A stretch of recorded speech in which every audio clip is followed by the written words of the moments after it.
ঠিক কিনা? আজকে আওয়ামী অপশাসনের শেষ হয়েছে, কিন্তু আজকে কিছু শাসনবেশী তারা কিন্তু তারা লুটতরাজ, তারা সংখ্যালঘুদের উপর নির্যাতন চালাচ্ছে। ঠিক কিনা?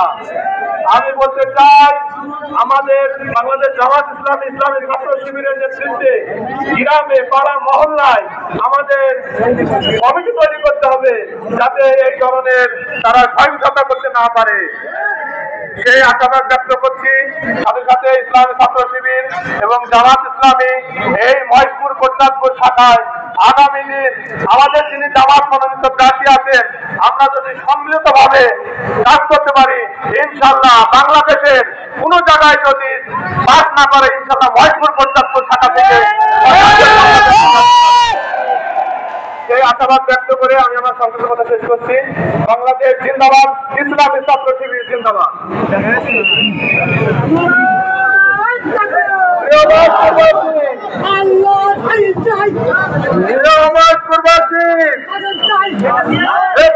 আপনাদের সামনে অতীব গুরুত্বপূর্ণ বক্তব্য বাংলাদেশ জামাত ইসলামী মহেশপুর উপজেলা সরকারের সংগ্রামী জননেতা অধ্যাপক ফারুক আহমদ, জননেতা অধ্যাপক ফারুক আহমদ।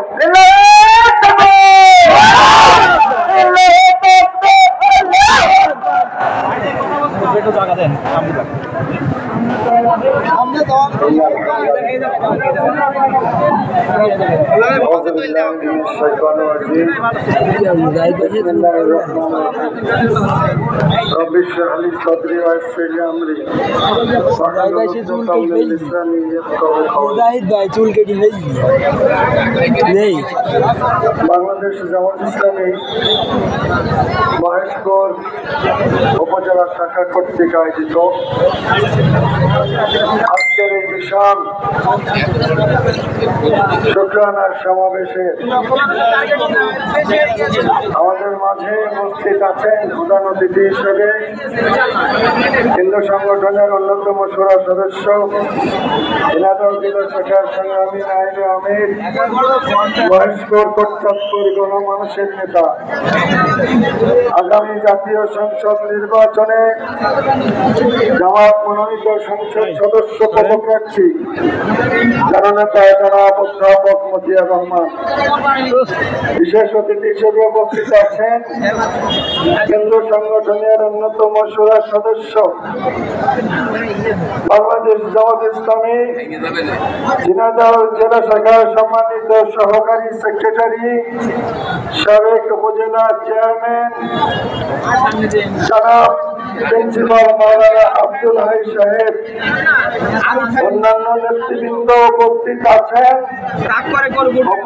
আছেন মঞ্চে শহীদের রক্ত ধারা সংগঠন ইসলামী ছাত্র শিবিরের নেতৃবৃন্দ, উপস্থিত আছেন সাংবাদিক ভাইয়েরা, উপস্থিত আছেন মহেশপুরের ইসলামী আন্দোলনের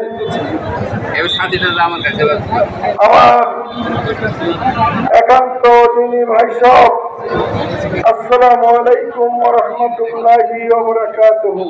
ওয়ালাইকুম আসসালাম ওয়া রাহমাতুল্লাহ।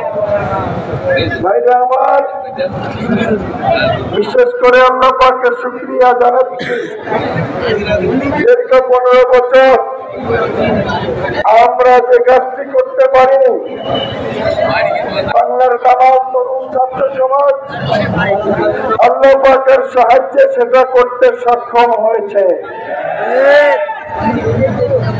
আমি এই তরুণ ছাত্র সমাজকে ধন্যবাদ জানাই। জামিন স্বৈরাচারী শেখ হাসিনার সরকারের পতন হয়েছে, এই আন্দোলনে অনেক ছাত্র জনতাকে জীবন দিতে হয়েছে। ভাইরা আমার, আমি সকলের রোহের মাগফিরাত কামনা করছি। আমরা কখনো হতাশ হইনি। শেখ হাসিনা বলেছিল, আওয়ামী লীগ বলেছিল সারা জীবন ক্ষমতায় থাকবে। আমরা বলেছি আল্লাহ পাক যতদিন চাইবেন ততদিন থাকবেন। আল্লাহ পাক মুহূর্তে শেখ হাসিনা ক্ষমতা থেকে নামিয়ে দিবেন। আল্লাহ পাকের সিদ্ধান্ত বাস্তবায়ন হয়েছে।